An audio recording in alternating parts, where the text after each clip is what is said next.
در مورد همین درس امروز شب و ظلمت و سیاهی و تاریکی، اگه کسی شعری بلده بیاد بخونه، 10 دقیقه آخری تو زنگ مونده بیکار نباشه. آقا اجازه ما بیایم ببینم چیکار می‌کنی. آقا ما رومون نمیشه. رود نمیام، تو 8 متر زبون داری، زودی باش. شب شب شب تو گل اناره، شب شب شب تو گل اناره، آتیش زده راست خونم، آتیش زده خونم، شب شب شب تو. بریم بشین. برو خودت مثل بچه آدم بیشی تو نزدم تو دهنت مفخور مزخرف. میگیم آقا یه شعری با مضمون درستی در رابطه با شب، شعر عرفانی بیا اینجا بخون. شب شب شب تو گل اناره ها. میخواین آبرو من جلو مدیر ببرین ها؟ مثلا ما معلم ادبیاتی، مثلا ما معلم دینی هستیم. آقا اجازه میشه ما بیایم؟ نمیخواد بیای، همونجا وایس بخون. آقا شب شب شیر و شوره، شب شب ماه نوره، با یار قرار شب شب شب شیر شوره، شب شب شیر شوره، شب شب ماه نوره. زهر مار میارسی باباتونه.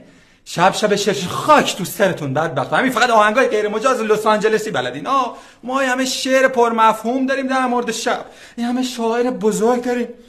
حالا مثلا شاعر میگه عرض به حضورم امشو شوشه لیپکلیلونه، امشو شوشه یارم پر از جونه. آقا پر از جونه نه پر از جونه. می قلیون بیشور پر از جونه. این میخوام ما یاد بده. ساختم و برشتم که دشانونه نوشتم آی تاکسی من دمشقم ساختم و برشتم دشانونه نوشتم برم بلند دمشقم او که آب حیاتم. و این کارا رو نباید بکنید. ما داریم میگیم دانش آموز این همه ادا اطفال در میاره. جلو خود آقای مدیر دارم میگم نباید همه آدم. بابا چشممون روشن. آیا الانجا شما خوبم تکون میدی ماشاءالله، انگار دانش آموزا واردتری. با اینا که سر کله بزنی آیا مدیر اینجوری میشه وضعیت. کمال همنشین در من است.